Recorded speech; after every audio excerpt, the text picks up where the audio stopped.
Parkinson's disease is a neurodegenerative disease that is time-dependent or age-dependent and specifically affects the motor system or the system involved with your movement. Parkinson's affects individuals who are over age 50. And some of the common symptoms of Parkinson's are tremors in the hands, arms, legs, and face, as well as a symptom called bradykinesia, or a slowing of motor movements that's due to damage of a part of the brain called the basal ganglia. In addition to these kind of characteristic tremors, which you can see here and here in these two GIFs, there's also muscle rigidity associated with Parkinson's disease that can actually lead to a stooped posture. And you can see some of the other kind of non-motor and non-movement related symptoms here. So in addition to tremors and imbalance while you're walking or during your gait, Parkinson's disease patients can also experience some mental symptoms like anxiety and depression, as well as some other symptoms like dizziness, vomiting, and nausea. And you can see here that the age of the first symptoms of Parkinson's disease tend to manifest themselves after age 40, but more than likely it's between age kind of 50 to 59 when people experience their first Parkinson's disease symptoms.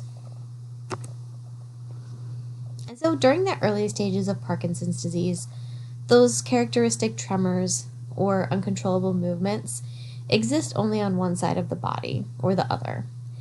And this can result in the changes to not just your movement, but also to facial expressions. Where Parkinson's patients lose the ability to kind of respond correctly with their facial expression.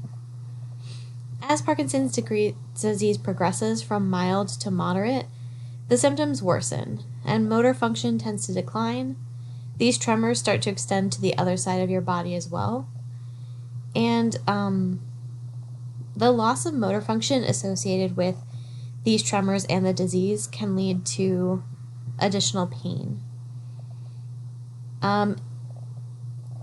In addition to the motor symptoms that happens as Parkinson's progresses, there are some kind of autonomic function declines of the brainstem. And so the brainstem is responsible for some of those kind of automatic functions of our body, such as when we sleep and wake, how we regulate our body temperature.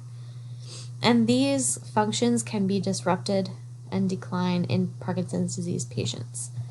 They can lose their ability to have a kind of good circadian rhythm or sleep-wake cycle. They lose their ability to thermoregulate. They can lose control of their bladder.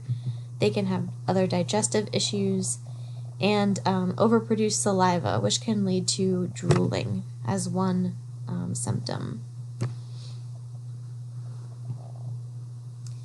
Ultimately, as Parkinson's disease progresses, those symptoms will become worse and worse until all motor function is lost.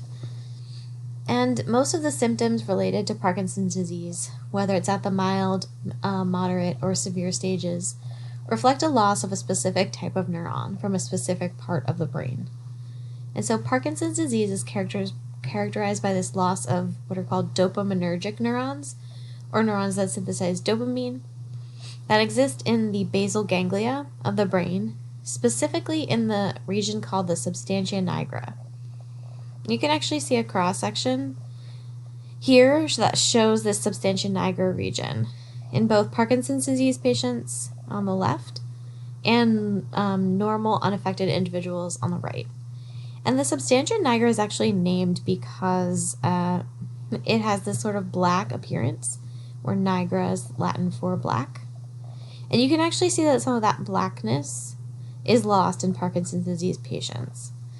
Those are actually the dopaminergic neurons, and they appear to have this kind of darker black color. And when they're lost in Parkinson's disease, that color is lost as a result. What you can see here in this graph is that during normal aging, there's not really a big loss of dopaminergic neurons from this particular part of the brain. There's some decline, but it's a relatively low percentage that are lost during normal aging, maybe about 10%. But when you look at patients with Parkinson's disease, in these blue and red lines here, what you can see is that there's a dramatic decrease in the loss of dopaminergic neurons. And the disease where Parkinson's symptoms usually start to manifest themselves is somewhere around a little bit less than a 50% decrease in the amount of dopaminergic neurons.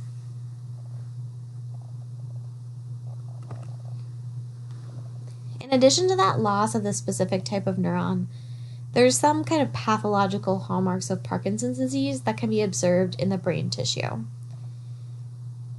One of these pathological hallmarks is called a Lewy body. And a Lewy body is an intracellular aggregate that's highly insoluble or does not break down easily. And you can actually see two examples of Lewy bodies inside of cells in these images up top.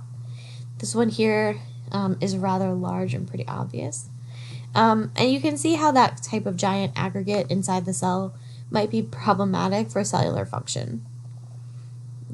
In Parkinson's disease patients, these Lewy bodies, or these aggregates, tend to accumulate in the substantia nigra and the locus ceruleus, which is another part of the midbrain. And the substantia nigra is where that dopaminergic neurons are lost. What's important to note is that Lewy bodies are not specific to Parkinson's disease. There are other types of Lewy body dementia or memory loss disorders, but they are seen in all Parkinson's disease patients. And the Lewy bodies in Parkinson's disease, or these kind of big, bulky aggregates, are made up of two major groups of proteins. They're made up of ubiquitin and alpha-synuclein. And so ubiquitin, if you recall, is a protein that marks other proteins for degradation. Alpha-synuclein is a protein that helps maintain and keep a population of dopamine-containing synaptic vesicles at synaptic terminals. And so dopaminergic neurons have a lot of dopamine-containing vesicles because that's the neurotransmitter that they synthesize and make, which means they have a lot of alpha-synuclein. And so alpha-synuclein and ubiquitin can actually aggregate together to form these Lewy bodies. And it's not just alpha-synuclein and ubiquitin that's involved in kind of a Lewy body aggregate. So you can see in this image here, alpha-synuclein in kind of orangey color. But what you'll notice is that a Lewy body aggregate, as can be seen in E, actually contains not just alpha-synuclein and ubiquitin, but it also contains cellular fragments that result from membrane disruptions. It includes some vesicles, mitochondria, and other pieces of protein and cytoskeleton. And so what sort of happens is that ubiquitin and alpha-synuclein start the process of aggregation into a Lewy body, and then they start taking in lots of other pieces and parts of the cell into this aggregate until it kind of forms this massive insoluble aggregate full of a bunch of different components, both